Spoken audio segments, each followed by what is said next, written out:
দেশের বিভিন্ন জেলায় বাড়ছে তীব্র গ্যাস সংকট। অনেক জায়গায় বন্ধ গ্যাস সরবরাহ, ফলে বিকল্প জ্বালানিতে অতিরিক্ত টাকা ব্যয় হচ্ছে চালকদের। ভোগান্তিতে আবাসিকের গ্রাহকরাও। এনে বিস্তারিত জানাতে নেত্রকোনা থেকে যুক্ত আছেন সহকর্মী রিফাত আহমেদ রাসেল, সাভার থেকে হুমায়ুন কবির এবং ময়মনসিংহ থেকে ইমতিয়াজ আহমেদ। শুরুতে চলে যাচ্ছি নেত্রকোনার রাসেলের কাছে। রাসেল, কবে নাগাদ পরিস্থিতি স্বাভাবিক হতে পারে আর স্টেশন মালিকরা কি বলছেন?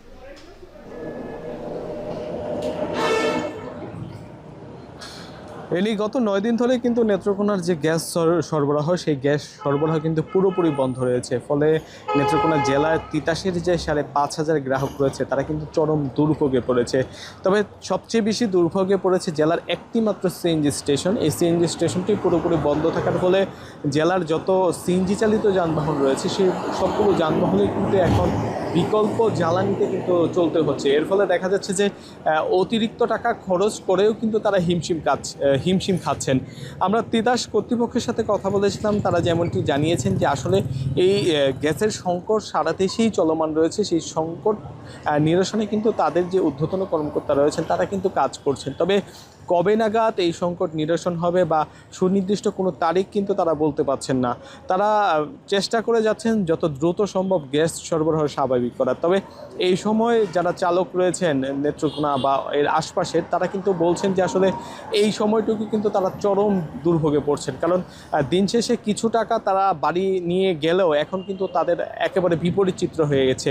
সারাদিন যে টাকা তারা আয় করছেন তার থেকে কিন্তু ব্যয় বেশি হচ্ছে।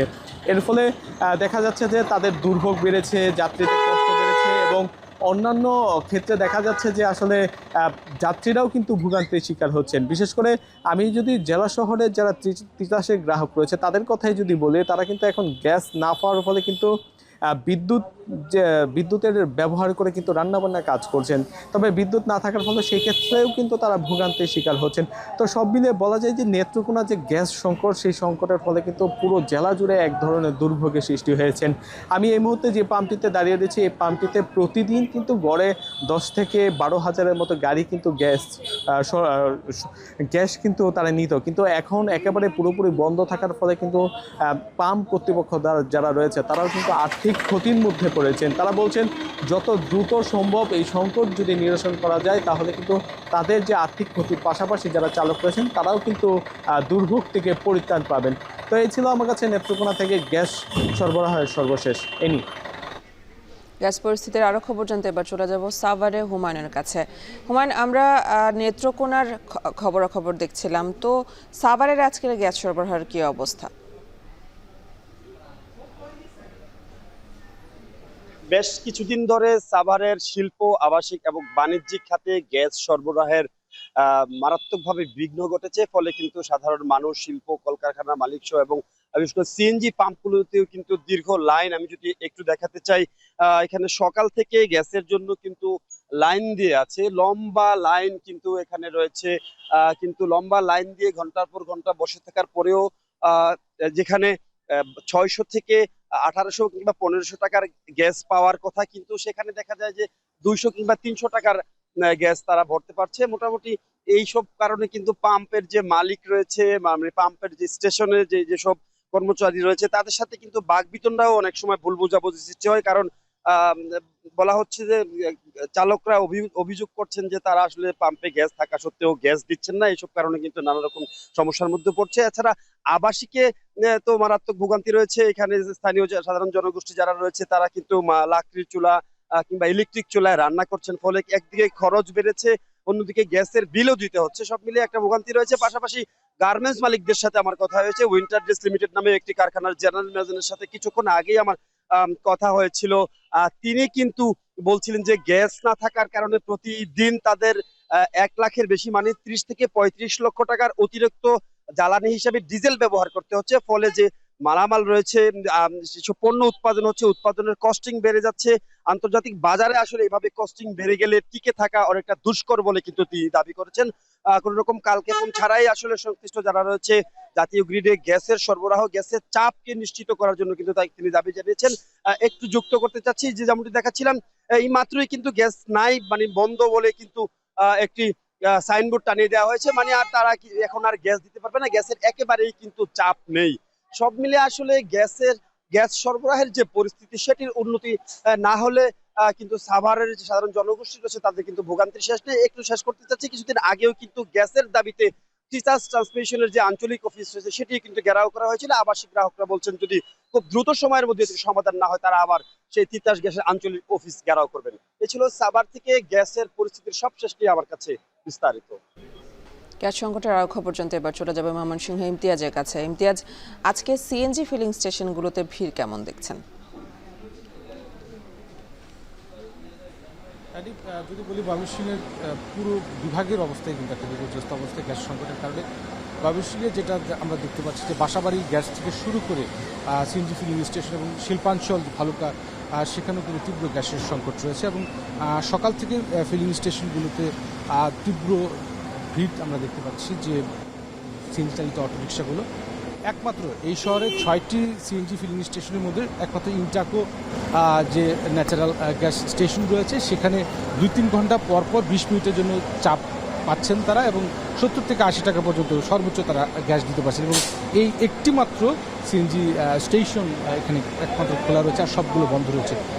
চালকরা যেটা বলছেন এবং পাম্প মালিকরাও যেটা বলছেন যে তাদের পাশাপাশি যদি আর 2-1টি পাম্প খোলা রাখতো তাহলে হয়তো চাপটা কিছু কমে যেত। এখন কী কারণে তারা বন্ধ রেখেছেন এই বিষয়ে কিন্তু সুনির্দিষ্ট কোনো ব্যাখ্যা পাওয়া যাচ্ছে না। বেশিরভাগ ফিলিং স্টেশন কিন্তু বন্ধ রয়েছে এবং দীর্ঘ সময় 3 ঘন্টা 4 ঘন্টা 5 ঘন্টা করে অপেক্ষায় রয়েছে সিএনজি যারা চালক রয়েছেন এবং প্রাইভেট কার, ব্যক্তিগত প্রাইভেট কার নিয়ে এবং বিভিন্ন যে গন্তব্যের উদ্দেশ্যে যাত্রা করা যাত্রীরা রয়েছেন বিভিন্ন মাইক্রোবাসে। তারা যেটা বলছেন যে তারা সুনির্দিষ্টভাবে জানতে পারছেন না আসলে কবে নাগাদ এই সমস্যাটির সমাধান হবে। যে পরিমাণ গ্যাস তারা পাচ্ছেন সে পরিমাণ গ্যাস দিয়ে তারা সর্বোচ্চ কোনো একটি উপজেলা পর্যন্ত যেতে পারছেন, কিন্তু উপজেলা থেকে ফিরে আসার মতো গ্যাস তারা পাচ্ছেন না। কিন্তু তারপরেও তারা ঘন্টার পর ঘন্টা অপেক্ষা করছেন। অনেকেই, যেটা আগেও আমরা বারবার বলার চেষ্টা করছি, যারা সিএনজি চালক রয়েছেন, তার ড্রাইভার রয়েছেন, তারা কিন্তু খুবই মানবোত্তর জীবনযাপন করছেন। তারা ভাড়া মারতে পারছেন না, আমদানি দিতে পারছেন না, লোনের কিস্তি রয়েছে, বিভিন্ন সমস্যায় কিন্তু তারা জর্জরিত এবং এখানে তারা অপেক্ষার যে প্রহর সেটি কিন্তু একেবারেই ফুরাচ্ছে না।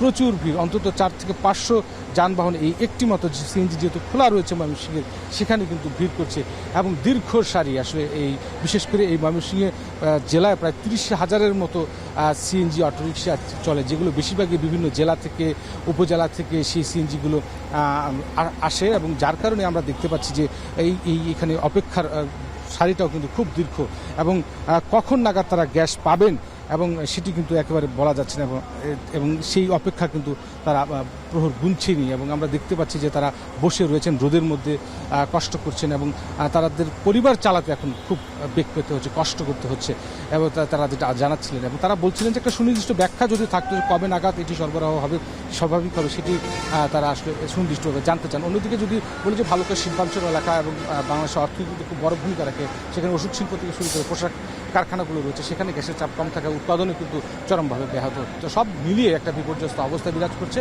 এবং খুব শীঘ্রই যে এটার কোনো একটা সমাধান পথ আমরা কর্তৃপক্ষের কাছ থেকেও কিন্তু আমরা পাচ্ছি না। তো সব মিলিয়ে এই অবস্থায় চলছে। দেশের গ্যাস পরিস্থিতির খবর জানাচ্ছিলেন সহকর্মীরা। চট্টগ্রাম বন্দরে কন্টেইনার জট কমানো ও অপারেশনাল কার্যক্রমে গতিশীলতা আনতে খালি কন্টেইনার বন্দর ও বেসরকারি ডিপোর বাইরে রাখতে চায় কর্তৃপক্ষ। এ বিষয়ে প্রয়োজনীয় ব্যবস্থা নেওয়ার অনুরোধ করে এনবিআরকে 2 দফা চিঠি দিয়েছে বন্দর কর্তৃপক্ষ। ফোর্স শিপমেন্ট রুখতে খালি কন্টেইনার বন্দরের বাইরে নিতে চায় শিপিং এজেন্টরা। যদিও ডিপো মালিকদের সংগঠন বিগডা বলছে খালি কন্টেইনার অন্য কাজে অপব্যবহারের ঝুঁকি ও রাজস্ব সুরক্ষার বিষয়টি বিবেচনায় নিয়ে সিদ্ধান্ত নেওয়া উচিত। বিস্তারিত হাজেরা শুলির প্রতিবেদন। চট্টগ্রাম বন্দর দিয়ে কন্টেইনারে আমদানি হওয়া পণ্যের 70 থেকে 80% বন্দরের ইয়ার্ডে খুলে ডেলিভারি দেওয়া হয়। পণ্য ডেলিভারির পর কন্টেইনার খালি হলে সিংহভাগ চলে যায় বেসরকারি 23টি কন্টেইনার ডিপোতে। এছাড়া রফতানি পণ্য নিয়ে কিংবা খালি অবস্থায় প্রতিদিন পুনরায় জাহাজীকরণ করা হয় 2 থেকে 3,000 কন্টেইনার। বছরে 7 থেকে 8 লাখ টিউএস খালি কন্টেইনার হ্যান্ডলিং করে চট্টগ্রাম বন্দর, যা মোট কন্টেইনার হ্যান্ডলিংয়ের প্রায় 20 থেকে 25%। আমদানি বেশি, খালি কন্টেনার নিতে ডিপোগুলোর দেরি কিংবা জাহাজীকরণ কম হলে অনেক সময় বন্দরের ইয়ার্ডে অতিরিক্ত খালি কন্টেইনার জমে যায়। এছাড়া প্রাকৃতিক দুর্যোগ, ধর্মঘট কিংবা কোনো কারণে পণ্য ডেলিভারি কম হলে বন্দরে কন্টেইনার জট হয়। এতে বন্দরের স্বাভাবিক কার্যক্রম বাধাগ্রস্ত হয়। খালি কন্টেইনার বেশি জমলে চাপে পড়ে বেসরকারি ডিপোগুলো। গড়ে প্রতিদিন ৫৫ থেকে ৬০ হাজার টিউএস খালি কন্টেনার থাকে বেসরকারি ডিপোতে। এনবিআরের বিধান অনুযায়ী বন্ডেড এরিয়া হিসেবে শুধু বন্দর ও ডিপোগুলোই আমদানি ও রফতানি পণ্যবাহী কন্টেইনার ও খালি কন্টেইনার সংরক্ষণ করতে পারে। এ অবস্থায় প্রতিবেশী দেশের উদাহরণ টেনে বন্দরে জট কমানো ও কাজে গতিশীলতা বাড়াতে শিপিং এজেন্টের ব্যবস্থাপনায় খালি কন্টেইনার সংরক্ষণের অনুমতি দিতে এনবিআর চেয়ারম্যানকে চিঠি দিয়েছে বন্দর। খালি কন্টেইনারগুলো যদি আমরা বন্ডেড এরিয়ার বাইরে রাখার অনুমতি পাই, তাহলে আমাদের বন্দরের অভ্যন্তরে বন্ডেড এরিয়ার ক্যাপাসিটি আরো বৃদ্ধি পাবে। ফলে আমাদের বর্তমান যে ইয়ার্ড ফ্যাসিলিটি আছে, এই ফ্যাসিলিটি ব্যবহার করে আরো অধিক পরিমাণ কন্টেইনার হ্যান্ডলিং করা সম্ভব হবে। বন্দরে থাকা খালি কন্টেইনার নিয়ে টেনশনে থাকে শিপিং এজেন্টরা। অনেক সময় ইয়ার্ডে জমে থাকা খালি কন্টেইনার না জানিয়েই সিঙ্গাপুর, কলম্বো বা ভিন্ন কোনো বন্দরগামী জাহাজে তুলে দেয় কর্তৃপক্ষ। এতে ভোগান্তি ও আর্থিক ক্ষতি হয়। তাই শিপিং এজেন্টরাও চায় খালি কন্টেইনার বন্দরের বাইরে রাখতে। দুইটার ভিতরে সমন্বয় করতে না পেরে আমার এমটি কন্টেইনার যেটা আমরা ইম্পোর্ট করে নিয়ে আসছি সেটা আবার ফোর্স লোড করে দিয়ে দিচ্ছে। তাতে করে ওই কন্টেইনারের পিছনে এক্সট্রা পয়সা খরচ করা হচ্ছে এবং বন্দরকেও আমি অতিরিক্ত চার্জ দিচ্ছি। যদিও ডিপোর কর্মকর্তারা বলছেন খালি কন্টেইনার বন্দর বা ডিপোর বাইরে থাকলে বিক্রি বা অন্য কাজে ব্যবহার হতে পারে। তাই খালি কন্টেইনারের অপব্যবহারের ঝুঁকি ও রাজস্ব সুরক্ষার বিষয় বিবেচনায় নিয়ে সিদ্ধান্ত নিতে হবে। এক্ষেত্রে আইসিডি স্থাপনের বিদ্যমান নীতিমালার শর্ত শিথিল করে শুধু খালি কন্টেইনারের জন্য পৃথক ডিপো করতে চায় তারা। সার্বিক বিবেচনায় কাস্টম হাউস খালি কন্টেনারগুলোকে বন্ডেড আইটেম হিসেবে বিবেচনা করে বন্ডেড জায়গাগুলোতে এটা সংরক্ষণের অনুমতি দিয়েছে। এখন নন বন্ডেড করে দিলে অপারেশনাল সুবিধা হবে, এটাও সত্যি কথা। ডিপোগুলোর উপরও কিছুটা চাপ কমে যাবে। পণ্য বোঝাই কন্টেইনারের পাশাপাশি বছরে প্রায় ১৩ লাখ টিউএস খালি কন্টেইনার হ্যান্ডলিং করে ২৩টি বেসরকারি ডিপো, যা ডিপোগুলোর আয়ের বড় উৎস। বন্দরের চিঠি পাওয়ার কথা স্বীকার করে কাস্টমস কর্মকর্তারা জানান এনবিআর এই বিষয়ে সিদ্ধান্ত নেবে। হাজরা শিউলি, এখন, চট্টগ্রাম। অগ্নিকাণ্ডের ভয়াবহ ঝুঁকিতে খুলনার অধিকাংশ মার্কেট। একসাথে হাজারো বৈদ্যুতিক লাইনের কারণে সহজেই আগুন লাগতে পারে যে কোনো স্থানে। সরু গলির কারণে ঢুকতে পারবে না ফায়ার সার্ভিসের গাড়ি বা অ্যাম্বুলেন্সও। একই অবস্থা নগরীর বিভিন্ন গলির বাসা বাড়িতে। বেশিরভাগ স্থানেই নেই অগ্নি নির্বাপনের ব্যবস্থাও। সতর্ক অবস্থানে থাকার পরামর্শ সংশ্লিষ্টদের। আবুল বাশারের ছবিতে রামিম চৌধুরীর প্রতিবেদন। খুলনা নগরীতে একের পর এক ঘটছে অগ্নিকাণ্ডের ঘটনা। সরুপথে গাদাগাদি দোকান, অগোছালো বৈদ্যুতিক তার, অপরিকল্পিত আবাসন ব্যবস্থা সবকিছুই বাড়িয়ে দিচ্ছে অগ্নিকাণ্ডের ঝুঁকি। নগরীর বড়বাজারের আশপাশে বেশ কিছু আবাসিক এলাকা। কোনো নিয়মকানুন ছাড়াই তৈরি করা হয়েছে এই আবাসন। আবাসিক এলাকাগুলোর রাস্তা এতটাই সরু যে একটি রিকশাও ঠিকমতো বের হতে পারে না। শহরের বেশ কিছু এলাকায় অগোছালো অবস্থায় রয়েছে হাজারো বৈদ্যুতিক তার। এসব এলাকায় অগ্নিকাণ্ডের ঘটনা ঘটলে ফায়ার সার্ভিসের কর্মীরা পৌঁছানোর আগেই ঘটে যাবে বড় ধরনের দুর্ঘটনা। একটা গাড়ি তো ঢুকতে পারবে না এখানে। এখন যদি আগুন ধরলে এখানে তো কিছু করার নাই। ছোটবেলা থেকে এইভাবে দেখে আসতেছে, আগুন লাগলে পাইপ টিনে জল টিনে প্রচুর অসুবিধার সম্মুখীন হয়েছে। অঘটন ঘটে যাওয়ার পরে দেখা যাচ্ছে অনেক সময় পরে এটা সমস্যার সমাধান হয়, তখন কিন্তু অনেক বড় একটা অঘটন ঘটে যায়। বাণিজ্যিক এলাকা বড়বাজারের একটি মার্কেটের বৈদ্যুতিক খুঁটিগুলোর মাথায় হাজারো বৈদ্যুতিক লাইন। মার্কেটের সরু গলির দুই পাশে শত শত দোকান। Barabazar, railway market, Heraj market, Tulapatti, নান্ন সুপার মার্কেট, সোহরাওয়ার্দী বিপণী বিতান সহ বেশিরভাগ মার্কেটগুলো অগ্নিকাণ্ড ঝুঁকিতে। বেশিরভাগ মার্কেটেই নেই অগ্নি নির্বাপন ব্যবস্থা। যে তারগুলো অনেক আগের থেকেই এটা এভাবে চলে আসছে, তো এখন এটা আধুনিকরণ করার মতো বেটার হয়। যেমন মাটির নিচ দিয়ে নিয়ে যাওয়া যায় কিনা, পাইপ লাইনের মাধ্যমে করা যায় কিনা, এগুলো যদি করা হয় অবশ্যই আমরা ব্যবসায়ীরা উপকৃত হব। অপরিকল্পিতভাবে গড়ে ওঠা 23টি ঝুঁকিপূর্ণ মার্কেট শনাক্ত করা হয়েছে। নানাভাবে দোকান মালিকদের সতর্ক করা হচ্ছে বলে জানান ফায়ার সার্ভিসের এই কর্মকর্তা।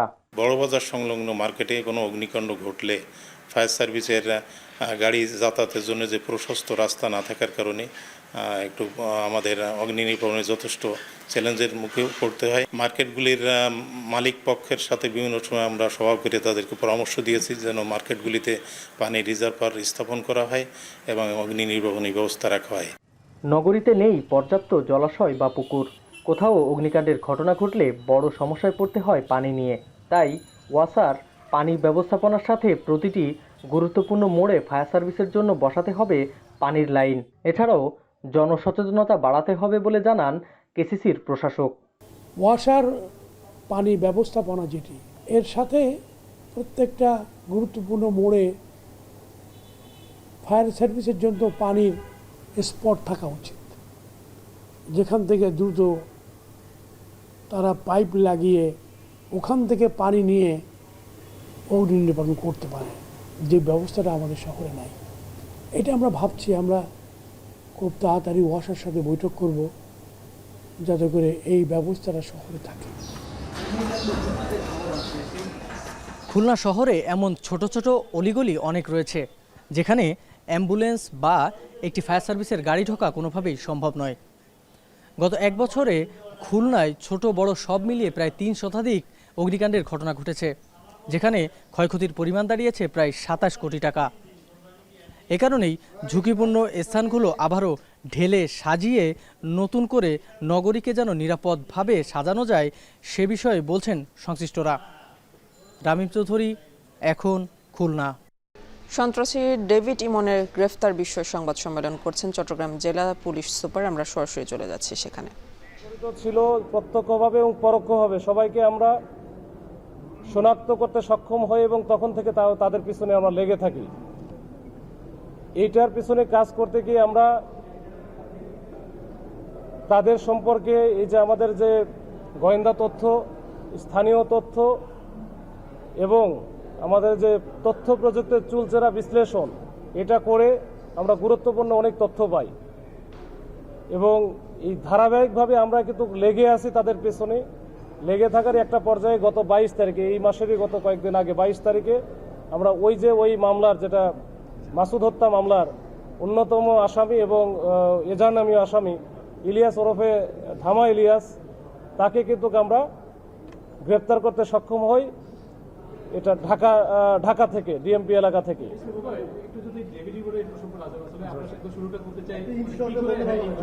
আমি আসবে এরপরে আসবে। তো ধামা ইলিয়াসকে গ্রেপ্তার করার পরে আমরা অনেক তথ্য আমরা তার কাছ থেকে, তাদের যে সন্ত্রাসী নেটওয়ার্ক, চাঁদাবাজদের যে নেটওয়ার্ক, এটা সম্পর্কে জানতে পারি।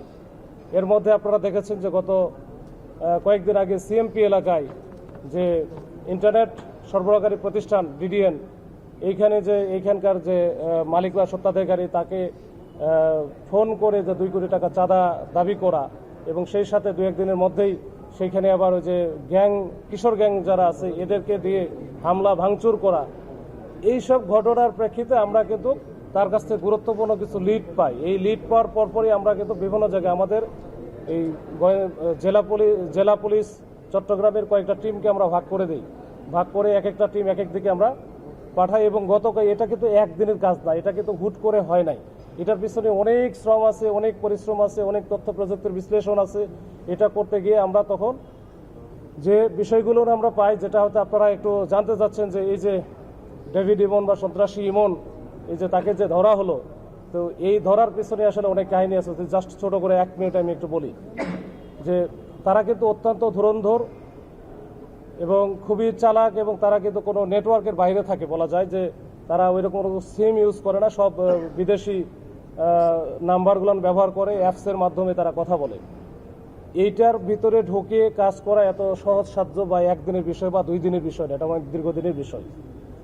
তো সর্বশেষ আমরা যখন এই চক্র, বিশেষ করে ডেভিড ইমনের, ও যখন দেশে যখন দেখতেছে যে তার ধরা পড়ার সম্ভাবনা আছে বা এটা বেশি আলোচিত হয়ে গেছে, তখন যে বিদেশে একজন আছে যে আলোচিত গ্যাং লিডার, যে সাজ্জাদ, বড় সাজ্জাদ ওরফে বড় সাজ্জাদ, তার পরামর্শক্রমে তারা কিন্তু সে কিন্তু ইন্ডিয়াতে বা ভারতে পালিয়ে যাওয়ার একটা চেষ্টা তার পরিকল্পনা ছিল। এই পরিকল্পনা সম্পর্কে আমরা সম্যকভাবে অবগত হই এবং এখান থেকেই সে এই যে যাওয়ার চেষ্টা করে চট্টগ্রাম থেকে ঢাকা, এই যে চট্টগ্রাম থেকে ঢাকা যাওয়ার পথেও কিন্তু আমরা ওই দাউদকান্দি যে এলাকাটা ওইখানে আমাদের কুমিল্লা জেলার যে পুলিশ আছে এসপি স্যারের সহযোগিতায় আমরা ওখানেও আমরা চেষ্টা করেছিলাম, কিন্তু পরবর্তীতে আমরা ওখানে আমরা সফল হতে পারি না। এরপরে ঢাকাতে ঢুকে যাই, তারা ওখানে গিয়ে কিন্তু গাড়ি বদল করে, তার ইভেন তাদের যে ড্রাইভার পর্যন্ত চেঞ্জ করে ফেলে। চেঞ্জ করে এটা একটা পর্যায়ে তারা আমাদের কাছে খবর আসে বা আমরা ওইভাবে এটা নিয়ে খবর পাই যে খুলনার দিকে যাবে। তা আমরা কিন্তু সেইভাবে এই যে পদ্মা সেতুতে যে টোল প্লাজা আছে ওইখানেও কিন্তু আমরা একটা চেকপোস্ট স্থাপন করি। বিশেষ করে ওইখানকার মুন্সিগঞ্জের পুলিশ সুপার স্যারের তাৎক্ষণিক রেসপন্সে ওইখানে ভালো একটা আমরা চেকপোস্ট করি, কিন্তু আমাদের ওইখানে আমাদের ব্যাড লাক যে আমরা ওই সময় আসলে ওইখানে ধরতে পারি নাই। এরপরে আমরা পাস করে চলে যাই।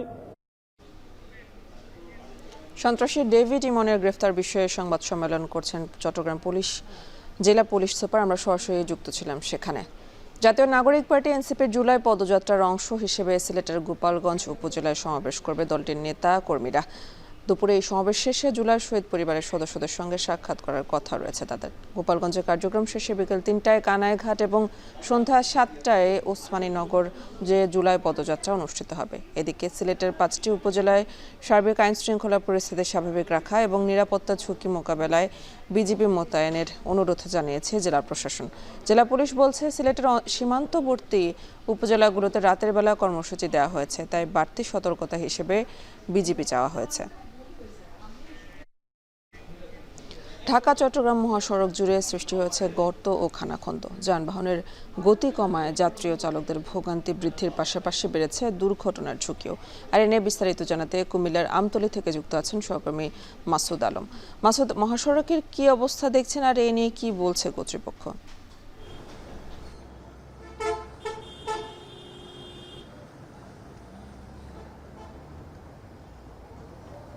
ঢাকা চট্টগ্রাম মহাসড়কের কুমিল্লার যে আমতলী এলাকায় এখানে যে খানাখন্দ এবং গর্ত তৈরি হয়েছে সড়কের প্রায় 1 থেকে 1.5 কিলোমিটার অংশ জুড়ে। এখানে এই খানাখন্দে চলাচল করতে গিয়ে আমরা দেখেছি যে নানান সময় এখানে অনেক যানবাহন বিকল হয়ে পড়ছে। একই সঙ্গে হচ্ছে যে এই যে দীর্ঘতি সৃষ্টি হওয়ার কারণে যাত্রীদের দুর্ভোগ রয়েছে। এই যে স্বস্তির যাত্রা ছিল সেই স্বস্তির যাত্রা এখন অস্বস্তিতে রূপান্তরিত হয়েছে। এখানকার চালক এবং যাত্রীরা বলছেন যে, এবং স্থানীয়রা বলছেন যে দীর্ঘদিন মেরামত না করার কারণে এই অবস্থা তৈরি হয়েছে, বড় বড় গর্তের তৈরি হয়েছে। একই সঙ্গে হচ্ছে যে এখানে মহাসড়কের নানা অংশে বড় বড় সড়কের মাঝখানে বড় বড় গর্ত তৈরি হওয়ার কারণে গাড়ির চাকা গর্তে পড়ে কিন্তু দুর্ঘটনার সম্মুখীন হচ্ছে, এটি তারা বলছেন। তবে আমরা সড়ক ও জনপথ বিভাগের সাথে কথা বলেছি, তারা বলছেন যে থেমে থেমে ক্রমান্বয়ে বৃষ্টি হওয়ার কারণে তারা আসলে যে মহাসড়কের খানাখন্দ এবং গর্তগুলো তারা পুনরায় মেরামতের যে সংস্কার কাজ সেটি করতে পারছে না। কারণ হচ্ছে যে মেরামত করতে গেলেই বৃষ্টির শুরু হচ্ছে এবং বৃষ্টির কারণে সেই জায়গাটা শুকানোর সময় পাচ্ছে না। তবে গত 2-3 দিন যে রোদের একটি পরিবেশ ছিল, আবহাওয়া ভালো থাকার কারণে তারা বেশ কিছু স্থানে সংস্কার কাজ করেছেন। তবে বৃষ্টি আবার শুরু হওয়ার পর থেকে কিন্তু তারা সে কাজ আপাতত বন্ধ রেখেছেন। শুধু এই যে আমতলী এলাকা নয়, ঢাকা চট্টগ্রাম মহাসড়কের চট্টগ্রাম পর্যন্ত চালকরা বলছেন যে বিভিন্ন অংশে খানাখন্দ এবং গর্তের তৈরি হয়েছে এবং মানুষের ভোগান্তি রয়েছে, যাত্রীদের ভোগান্তি রয়েছে, ভোগান্তি রয়েছে। তারা বলছেন যে যেই সময়ের মধ্যে তারা চট্টগ্রাম থেকে ঢাকায় যাতায়াত করছিলেন সেই সময়টা এখন আসলে অনেকটা বেড়েছে। কারণ হচ্ছে যে খানাখন্দের কারণে গাড়ির গতি কমেছে এবং বিভিন্ন জায়গায় গাড়ির ধীরগতি থাকার কারণে হচ্ছে নির্দিষ্ট সময় তারা গন্তব্যে পৌঁছতে পারছে না। বিশেষ করে কুমিল্লার যে 105 কিলোমিটার এলাকা রয়েছে, কুমিল্লার চৌদ্দগ্রাম থেকে দাউদকান্দি পর্যন্ত এই অংশ জুড়েই মূলত হচ্ছে খানাখন্দ এবং গর্তের পরিমাণটা বেশি। তো সড়ক ও জনপথ বিভাগ বলছেন যে তারা আবহাওয়ার দিকে তাকিয়ে আছেন, যদি আবহাওয়া ভালো হয় বা রোদের দেখা দেয় তাহলে হচ্ছে তারা তাদের যে সংস্কার কাজ সেটি পুনরায় শুরু করবেন। এই যে আমতলী এলাকার যে পানি নিষ্কাশন ব্যবস্থা, এখানে আবাসিক এলাকা বা বাণিজ্যিক বিভিন্ন দোকান ব্যবসা প্রতিষ্ঠান গড়ে ওঠার কারণে দুপাশে পানি নিষ্কাশনের ব্যবস্থা ভেঙে পড়েছে। তবে এখানে সড়ক জনপথ বিভাগের পক্ষ থেকে তারা ড্রেনেজ ব্যবস্থা করেছিলেন পানি নিষ্কাশনের জন্য, কিন্তু সেখানে ময়লা আবর্জনা জমে নিষ্কাশন ব্যবস্থা বন্ধ থাকার কারণে মূলত হচ্ছে বৃষ্টির পানিগুলো সময় মতন নামতে পারছে না, যার কারণে হচ্ছে পানি জমে এখানকার যে সড়কের পিচ এবং ডালাই সেগুলো নষ্ট হচ্ছে, সেখানে খানাখন্দ তৈরি হচ্ছে। তো এখানকার যাত্রীরা বলছেন, চালকরা বলছেন যেন দ্রুত সময়ের মধ্যে এই ভোগান্তির লাঘবের জন্য সড়ক সংস্কার এবং সড়ক উন্নয়নের কাজ যেন সড়ক জনপথ করেন। তো এ ছিল কুমিল্লা থেকে এনে। কুমিল্লা মহাসড়কের বর্তমান অবস্থা সম্পর্কে জানাচ্ছিলেন সহকর্মী মাসুদ আলম। চাঁদপুরের বর্ষা মৌসুমেও ইলিশের দেখা নেই। বড় স্টেশন ইলিশের পাইকারি বাজারেও মাছের সরবরাহ কম, দাম আকাশ ছোঁয়া। আর এ নিয়ে আরও জানাতে চাঁদপুর থেকে যুক্ত আছেন সহকর্মী তালহা জুবায়ের। তালহা, মাছের সরবরাহ নিয়ে পাইকাররা কি বলছেন আর দাম নিয়ে ক্রেতা বিক্রেতারা কি বলছেন?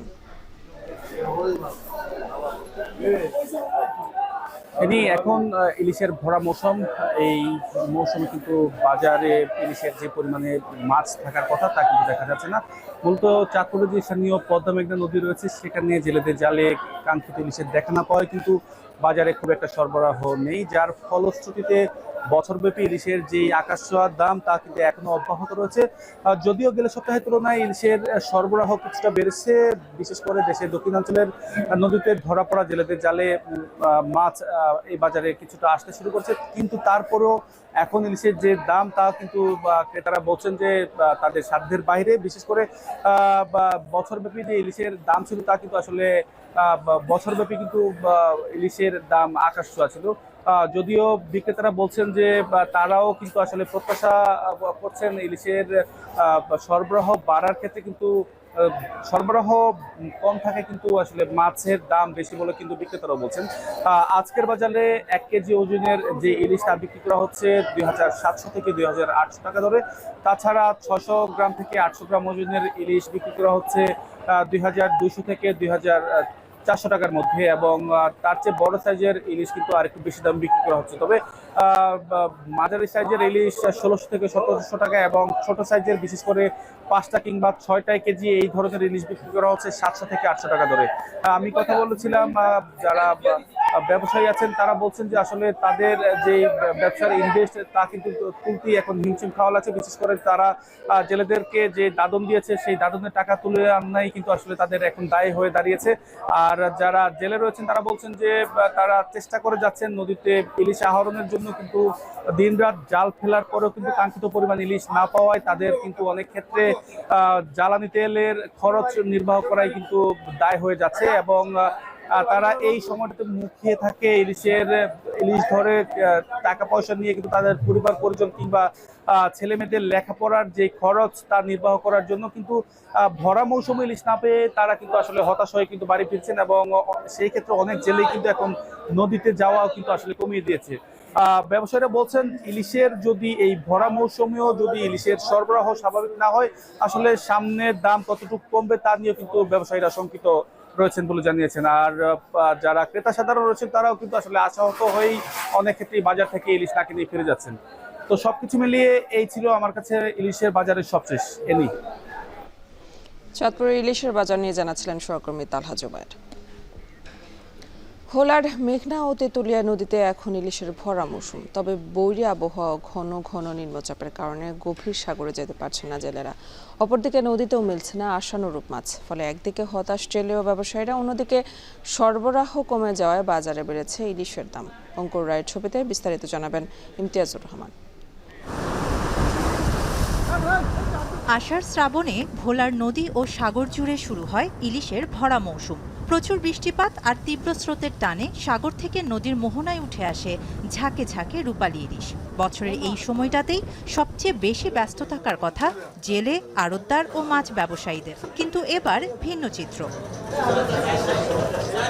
মৌসুমের শুরু থেকেই ঘন ঘন নিম্নচাপের প্রভাবে উত্তাল সাগর। বৈরী আবহাওয়ায় গভীর সাগরে মাছ ধরতে যেতে পারছেন না জেলেরা।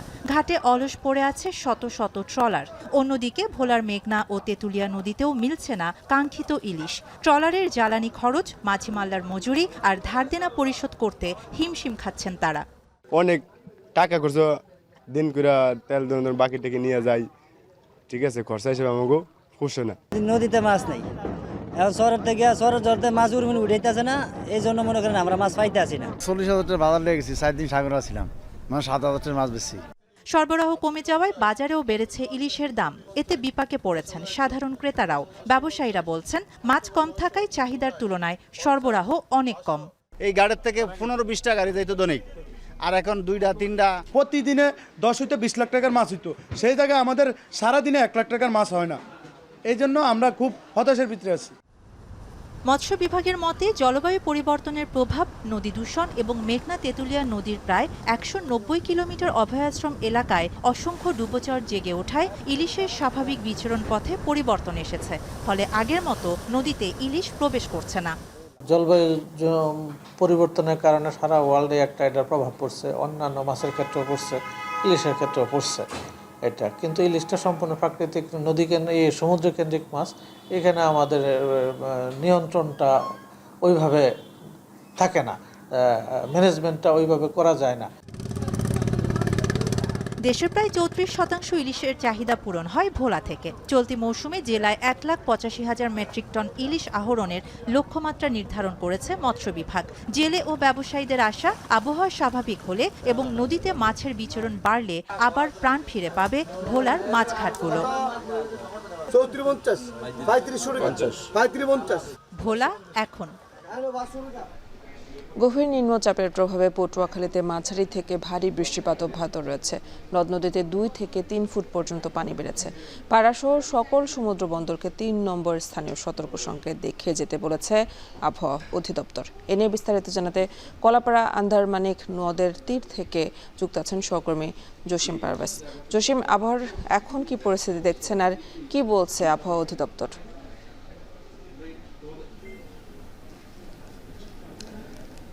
এখন আবহাওয়ার যেমন আজকে সকাল থেকেই কিন্তু এখন অবধি কালো মেঘে ঢাকা রয়েছে উপকূলীয় অঞ্চল, তবে ঝড়ো হাওয়া না থাকলেও মৃদু বাতাস রয়েছে। আর এখন কিন্তু পূর্ণিমার তিথি চলছে, আর এই পূর্ণিমার তিথির প্রভাবেই কিন্তু উপকূলীয় অঞ্চলে যে সকল নদ নদী রয়েছে সে সকল নদ নদীর পানি 2 থেকে 3 ফুট পানি বেড়েছে। আপনি দেখতেই পাচ্ছেন এখানে কিন্তু এখন এই আন্ধারমানিক নদে ভাটা চলছে, কিন্তু ভাটা সময়কাল 1 ঘন্টা অতিক্রম করলেও এখনও কিন্তু 2 থেকে 3 ফুট পানিতে প্লাবিত রয়েছে বেড়িবাঁধের বাহিরের নিম্ন অঞ্চল। আর এখানকার যে বসত বাড়ি আজও কিন্তু গত 2 দিনের মতো আজও কিন্তু প্লাবিত হয়েছে, এমনটি জানিয়েছে এখানকার ভুক্তভোগী মানুষ। আর সমুদ্র কিছুটা শান্ত হওয়ার সঙ্গে সঙ্গেই কিন্তু উপকূলীয় অঞ্চলে যে সকল মাছ ধরার ট্রলার ছিল সেগুলো মাছ শিকারের জন্য সমুদ্রগামী হয়েছে। তাদের প্রত্যাশা এখন যে এই ইলিশের ভরা মৌসুম, এই মৌসুমে ইলিশের বিচরণ সমুদ্রে বেশি বাড়ে, সে কারণেই তারা ঝুঁকি নিয়েও তারা সমুদ্রে গিয়েছেন মাছ শিকার করতে। তার পিছনে কারণ হচ্ছে তারা বিগত 1 মাস তারা কিন্তু ধারাবাহিক লোকসানের কারণে তারা ঋণগ্রস্ত হয়ে পড়েছেন। আর এই ঋণের বেড়াজাল থেকে তাদেরকে বের হয়ে আসার জন্যই কিন্তু তারা ঝুঁকি নিয়ে সমুদ্রে যাত্রা শুরু করেছেন। অনেক জেলে যারা অগভীরে গিয়ে মাছ শিকার করছেন তারা বলছেন যে সমুদ্রে মাছের বিচরণ কিছুটা বেড়েছে, আর কয়েকদিন পরে আরও মাছের বিচরণ বাড়লে, মাছের দেখা মিললে সরবরাহ বাড়বে। সরবরাহ বাড়ার সঙ্গে সঙ্গে মাছের যে বেচা বিক্রি করে তাদের যে বিগত দিনের লোকসান সেটি কমাতে পারবে।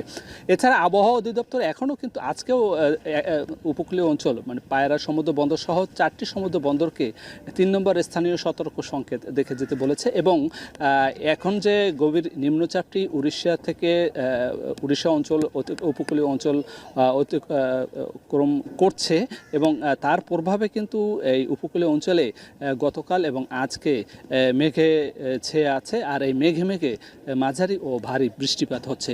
এবং আবহাওয়া অধিদপ্তর আরও জানিয়েছে যে কোথাও কোথাও ঝড়ো ও মাঝারি ধরনের বাতাস বয়ে যেতে পারে।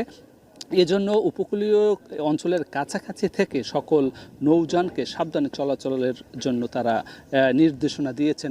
এবং আমরা এখানকার যে অন্যান্য যে কৃষি অধিদপ্তরের সঙ্গে আমরা কথা বলেছি, তারা জানিয়েছে যে এখন যে বৃষ্টিপাত এবং আমন মৌসুম, এই আমন মৌসুমে এখন পুরোদমেই কৃষকরা আমন চাষাবাদ শুরু করেছেন। তবে ভারী বৃষ্টিপাত হলে তাদের আমন চাষে ব্যাহত হবে এমনটি শঙ্কার কথা ব্যক্ত করেছে। এই ছিল আমার কাছে সবশেষ। পটুয়াখালীর আবহাওয়া পরিস্থিতি নিয়ে জানাচ্ছিলেন সহকর্মী জসিম পারভেজ। বরগুনায় আশঙ্কাজনক হারে বাড়ছে হামের সংক্রমণ। গত এপ্রিলে জেলার সদর উপজেলাকে হটস্পট ঘোষণা করা হয়েছে। স্বাস্থ্য বিভাগের দেওয়া সবশেষ তথ্য অনুযায়ী গত 24 ঘন্টায় হামের উপসর্গ নিয়ে হাসপাতালে ভর্তি হয়েছে 17 জন। আর জানুয়ারি থেকে এ পর্যন্ত সরকারি হাসপাতালে চিকিৎসা নিয়েছে 1143 জন। আর এ নিয়ে আরও জানাতে বরগুনা 250 শয্যা বিশিষ্ট জেনারেল হাসপাতাল থেকে যুক্ত আছেন সহকর্মী সুজন আকন। সুজন, টিকা দেওয়ার পরও হামের সংক্রমণ নিয়ন্ত্রণে আসছে না কেন, আর এ বিষয়ে চিকিৎসকরা কি বলছেন? এ নিয়ে আসলে বরগুনার 250 শয্যা বিশিষ্ট জেনারেল হাসপাতালে কিন্তু এখন পর্যন্ত এই বরগুনা জেলা থেকে কিন্তু 3 জন শিশু মারা গিয়েছে এই হামে আক্রান্ত হয়ে, অর্থাৎ সরকারিভাবে এই হিসেবটি দেওয়া হয়েছে এবং বেসরকারি হিসেবে যেটি প্রায় 7 জনের কথা বলা হয়েছে। আমরা রয়েছি বরগুনার 250 শয্যা বিশিষ্ট জেনারেল হাসপাতালের হাম যে ওয়ার্ড, সেই ওয়ার্ডের সামনে আমরা একটি বিষয়ে এসে এখানে লক্ষ্য করেছি যে এই যে হামের যে সংক্রমণ, এটি কিন্তু একজন হামের যে রোগী তার থেকে কিন্তু 18 থেকে 20 জন পর্যন্ত এই ভাইরাস কিন্তু ছড়াতে পারে। কিন্তু আমরা এসে এই হাসপাতালে কিন্তু এসে দেখতে পেয়েছি প্রচুর পরিমাণে এখানে গ্যাদারিং, অর্থাৎ এই রোগীর সঙ্গে যেসব মানুষজন রয়েছে তারাও কিন্তু এখানে ভিড় করছে। এটি কিন্তু চিকিৎসকের পক্ষ থেকেও কিংবা এই হাসপাতাল কর্তৃপক্ষের পক্ষ থেকেও কিন্তু বারবারই কিন্তু তাদের সচেতন হওয়ার জন্য বলা হচ্ছে এবং চিকিৎসকরাও কিন্তু বলছেন যে এই যে দেশের সর্বদক্ষিণের যে জেলা, এখানে কিন্তু স্বাস্থ্য বিভাগের পক্ষ থেকে কিন্তু গত এপ্রিলে কিন্তু সদর উপজেলাকে কিন্তু হটস্পট ঘোষণা করা হয়। অর্থাৎ এখানে এই হাসপাতাল থেকে কিংবা এই বরগুনা জেলার যেসব সরকারি হাসপাতালগুলো রয়েছে সেখান থেকে হামের উপসর্গ নিয়ে যেসব রোগীরা ভর্তি হন তাদের মধ্যে থেকে যে নমুনা সংগ্রহ করে ঢাকায় পাঠায়, সেই নমুনা থেকে কিন্তু প্রায় 30% কিন্তু রোগী কিন্তু মানে অর্থাৎ এই নমুনা থেকে কিন্তু 30% কিন্তু নিশ্চিত হামে আক্রান্ত হচ্ছে। অর্থাৎ এই যে আশঙ্কার বিষয়গুলো কিন্তু বারবারই চিকিৎসকরা বলছে যে এখানকার এই অঞ্চলের মানুষের যে সচেতনতার অভাব রয়েছে সেটি কিন্তু আমরা এই এখন বেডের মধ্যেও কিন্তু আমরা দেখতে পেয়েছি। অর্থাৎ এখানে যে হামের রোগীর থেকে যে সংক্রমণ ছড়িয়ে পড়তে পারে সেটি কিন্তু বারবারই চিকিৎসকরা বলার পর থেকেও কিন্তু তারাও কিন্তু সচেতন হচ্ছে না। অন্যদিকে আরেকটি বিষয় আপনাকে জানিয়ে রাখতে চাই, শিশু ওয়ার্ডে কিন্তু বরগুনার 50টি বেড থাকলেও কিন্তু এখন বর্তমানে ভর্তি রয়েছে 115 জন এবং এই হামের চিকিৎসাও করা হচ্ছে। এই শিশু যে বিশেষজ্ঞ ছিল বরগুনা জেনারেল হাসপাতালে, সে তাকেও কিন্তু প্রমোশনজনিত কারণে কিন্তু তাকে গত সপ্তাহে কিন্তু এখান থেকে বদলি করা হয়েছে। অর্থাৎ এই বরগুনায় কিন্তু এখন বর্তমানে কোনো শিশু বিশেষজ্ঞ নেই। বর্তমানে একজন মেডিকেল অফিসার রয়েছে, তিনি কিন্তু এই প্রায় 3 থেকে 4 গুণ রোগীর চাপ কিন্তু সামলাতে হচ্ছে তার। পাশাপাশি কিন্তু হামের রোগীদেরও তিনি কিন্তু দেখছেন, যার কারণে কিন্তু তারাও এক প্রকার হিমশিম তাদের খেতে হচ্ছে। তবে এখানকার যারা রোগী কিংবা এখানে হাসপাতাল কর্তৃপক্ষ জানিয়েছে যে বর্তমানে কোনো ঔষধ কিংবা অন্যান্য স্যালাইন যেসব রয়েছে সেগুলোর কিন্তু কোনো সংকট না থাকলেও এখানে চিকিৎসক সংকটও কিন্তু রয়েছে এখানে, এবং অন্যান্য যেসব পদ রয়েছে সেই পদও কিন্তু অর্ধেকেরও বেশি কিন্তু ফাঁকা রয়েছে। তারপরও কিন্তু এই হাসপাতালটিতে কিন্তু এখানে চিকিৎসকরা কিংবা এই হাসপাতাল কর্তৃপক্ষ তারাও কিন্তু চেষ্টা করছে যে এখানে তাদের চিকিৎসা দেওয়ার জন্য। অন্যদিকে কিন্তু এখানকার যারা রোগীরা রয়েছে তারা বলছেন যে এখানে কিন্তু এই হামে যারা আক্রান্ত হচ্ছে তারা কিন্তু ডেঞ্জার পজিশনে আসার পরে কিন্তু হাসপাতালে নিয়ে আসছে, যার কারণে চিকিৎসকরা বলছে যে এই হামের উপসর্গ কিংবা জ্বর থাকলে কিন্তু শিশুকে হাসপাতালে নিয়ে আসার জন্য কিন্তু তারা পরামর্শ দিচ্ছেন। এই ছিল আমার কাছে বরগুনা 250 শয্যা জেনারেল হাসপাতাল থেকে সব শেষ। বরগুনার হাম পরিস্থিতি নিয়ে জানাচ্ছিলেন সহকর্মী সুজন আকন। এদিকে উজানের ঢল ও টানা বৃষ্টিতে পানি বাড়ছে কুষ্টিয়ার পদ্মা ও গড়াই নদীতে, দেখা দিয়েছে নদী ভাঙন। আর এ নিয়ে সবশেষ পরিস্থিতি জানাতে কুষ্টিয়া থেকে যুক্ত আছেন মেজবাউদ্দিন পলাশ। নদ নদীতে কি পরিমাণ পানি বেড়েছে আর ভাঙনের তীব্রতা কেমন দেখছেন?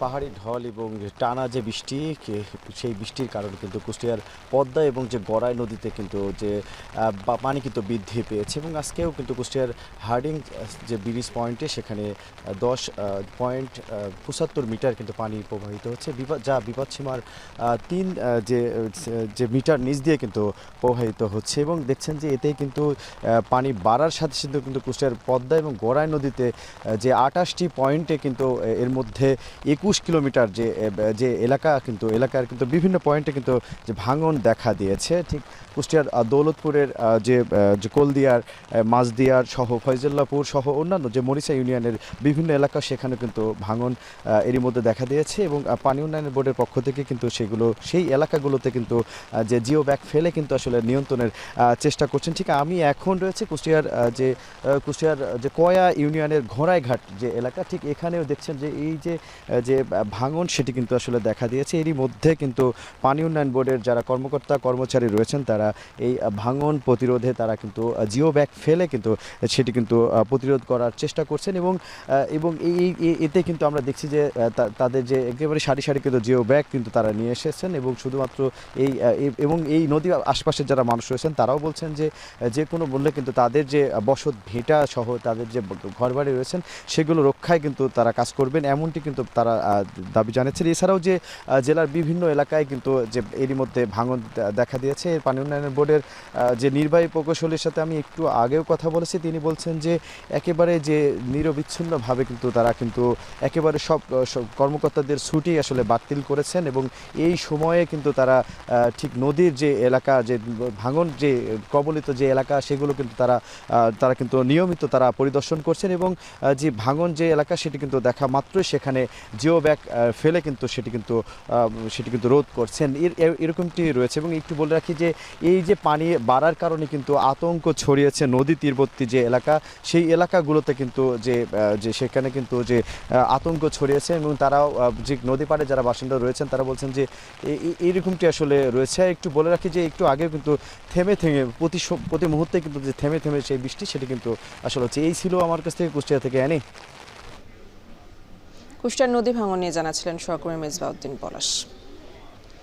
নওগাঁয় সড়ক দুর্ঘটনায় এক শিক্ষক নিহত হয়েছেন। সকাল 8টার দিকে শহরের দয়ালের মোড়ে এ দুর্ঘটনা ঘটে। তিনি জয়পুরহাট টেকনিক্যাল স্কুল অ্যান্ড কলেজের শিক্ষক ছিলেন।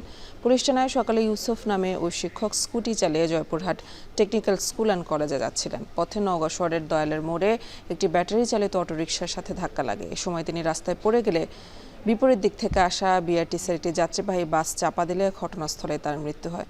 এ বিষয়ে প্রয়োজনীয় আইনগত ব্যবস্থা গ্রহণ করা হচ্ছে বলে জানান নওগাঁ সদর থানার ভারপ্রাপ্ত কর্মকর্তা।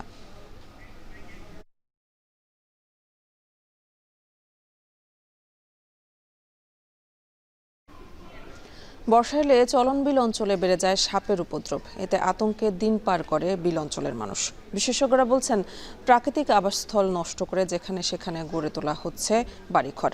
এতে লোকালয়ে ঢুকে পড়ছে বিষধর সাপ, বাড়ছে সাপের কামড়ের ঘটনা, ঘটছে প্রাণহানিও। তবে সাপের কামড়ে প্রাণহানি ঠেকাতে সরকারি হাসপাতালগুলোতে মজুত রয়েছে পর্যাপ্ত অ্যান্টিভেনাম। এজন্য ওঝার কাছে না গিয়ে নিকটস্থ হাসপাতালে চিকিৎসা নেওয়ার পরামর্শ স্বাস্থ্য বিভাগের। জাহিদুল ইসলাম সুমনের ছবিতে মাহবুব হোসেনের প্রতিবেদন। বর্ষা এলেই পানিতে তলিয়ে যায় চলন বিলের বিস্তীর্ণ এলাকা।